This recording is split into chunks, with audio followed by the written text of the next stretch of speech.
र समसामयिक विषयमा आफ्नो प्रस्तुत गरिदिनका लागि हाम्रो पार्टीका स्थायी कमिटी सदस्य तथा यो अभियान टोलीका प्रमुख कमरेड आजका प्रमुख अतिथि कमरेडलाई म हार्दिक धन्यवाद गर्दछु।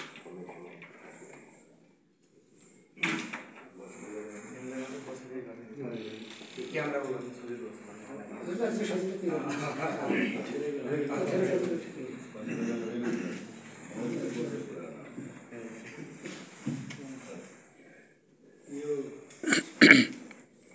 हाम्रो चाहिँ पत्रकार भेटघाट कार्यक्रमका सञ्चालक कमरेड र पत्रकार भेटघाट कार्यक्रममा उपस्थित रहनुभएका हाम्रो पार्टीका पोलिट ब्युरो सदस्यहरू comrade KB Gurung, comrade Lal Bahadur जागी, कमरेड धनेश्वर पोखरेल र अरू हाम्रो पार्टीका केन्द्रीय सदस्यहरू, यहाँ उपस्थित पत्रकार मित्रहरू, यहाँहरू सबैलाई सर्वप्रथम हाम्रो पार्टीको केन्द्रीय कार्यालयको तर्फबाट हार्दिक अभिवादन। अब म यहाँ छोटोमा कुरा राख्छु, पछि विस्तृतमा कुरा गर्दा तपाईँहरूले उठाइसकेपछि। पहिलो कुरा त हामी चाहिँ जनसम्बन्ध विस्तार अभियानको उद्देश्यहरू के हुन् र चाहिँ त्यो भनेको के हो भन्ने लालबहादुर कमरेडले राखिसक्नु भएको छ। पृष्ठभूमिमा म थोरै के भन्न चाहन्छु भने हामी तीन पार्टीहरू 2080मा चाहिँ 2080 को वैशाखमा चाहिँ हामी दुई पार्टी मिल्यौँ। नेकपा क्रान्तिकारी माओवादी, जसको नेतृत्व मोहन वैद्य किरणले गर्नुभएको थियो, र चाहिँ नेकपा बहुमत, जसको नेतृत्व हामीले गरेका थियौँ। र त्यसरी चाहिँ हामीले एउटा एकता त्यहाँ गरेका थियौँ। दोस्रो एकता फेरि चाहिँ त्यो एकताकै क्रममा हामी आउँदाखेरि चाहिँ एउटा हाम्रो क्रान्तिकारी कम्युनिस्ट पार्टी नेपाल बनिसकेको थियो होइन। दोस्रो चाहिँ फेरि 81 सालको वैशाखमा आएर चाहिँ दोस्रो थियो नेकपा मसाल, मोहन विक्रम सिंहबाट विद्रोह गर्नुभएको कमरेड सन्तबहादुर नेपाली नेतृत्व गर्नुभएको त्यो पार्टीसित एकता। र यो एकताका प्रक्रियामा देशव्यापी चाहिँ अरू प्रशिक्षण आदि इत्यादि गर्दा गर्दै हाम्रो टाइम अलिक बित्यो र चाहिँ हामीले गत मङ्सिर 13 देखि 23 सम्म, यही वर्षको मङ्सिर 13 देखि 23 सम्म चाहिँ राष्ट्रिय एकता महाधिवेशन गऱ्यौँ। हो त्यो राष्ट्रिय एकता महाधिवेशनद्वारा हामीले नयाँ नीति, नयाँ कार्यक्रम हामीले प्रस्तुत गरेका छौँ। त्यसकारणले त्यो कार्यक्रमलाई पनि जनताका बिचमा प्रस्तुत गर्नका लागि हामी यो जनसम्बन्ध विस्तार अभियानमा उपस्थित भएका छौँ।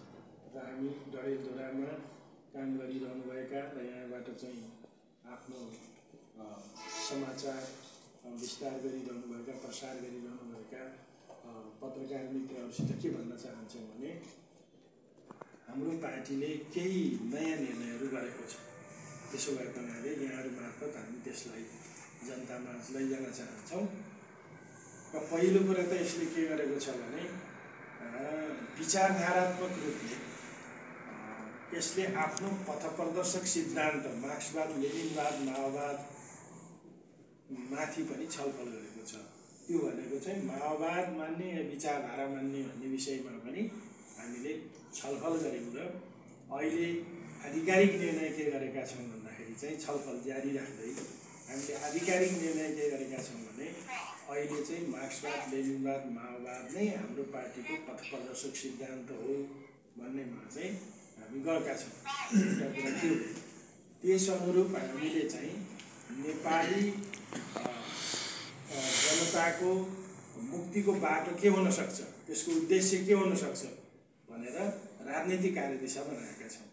त्यो राजनीतिक कार्यदिशा भनेको चाहिँ नेपालमा नयाँ जनवादी क्रान्तिको खुड्किलो पार गर्दै वैज्ञानिक समाजवादमा जाने भन्ने निर्णय गरेका छौँ होइन।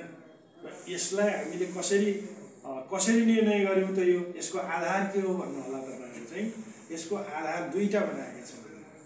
एउटा आधार भनेको के हो भने हामीले चाहिँ लामो समय लगाएर करिब चाहिँ 5-6 महिना लगाएर एउटा अनुसन्धान गऱ्यौँ, सरकारी डाटाहरू सबै विश्लेषण गऱ्यौँ र त्यसको साथसाथै हामी आफै पनि 22 जिल्लामा चाहिँ हाम्रै चाहिँ डाटाहरू लिएर हाम्रै साथीहरू खटाएर त्यसरी पनि लियौँ। र नेपालको आर्थिक सामाजिक स्थिति के हो त यो चाहिँ भन्नलाई जुन कार्यदिशा हामीले भनेका छौँ त्यसको नेपालको आर्थिक सामाजिक स्थिति के हो त? हामीले आर्थिक सामाजिक स्थिति भनेर जहिले पनि अर्थ सामाजिक स्थिति भन्थ्यौँ। अर्थ सामाजिक स्थिति भनेर चाहिँ 6 सालदेखि अहिलेसम्म भन्दै के आएका थियौँ भने नेपाल अर्ध सामन्ती र अर्ध औपनिवेशिक देश हो भनेर भनेका थियौँ।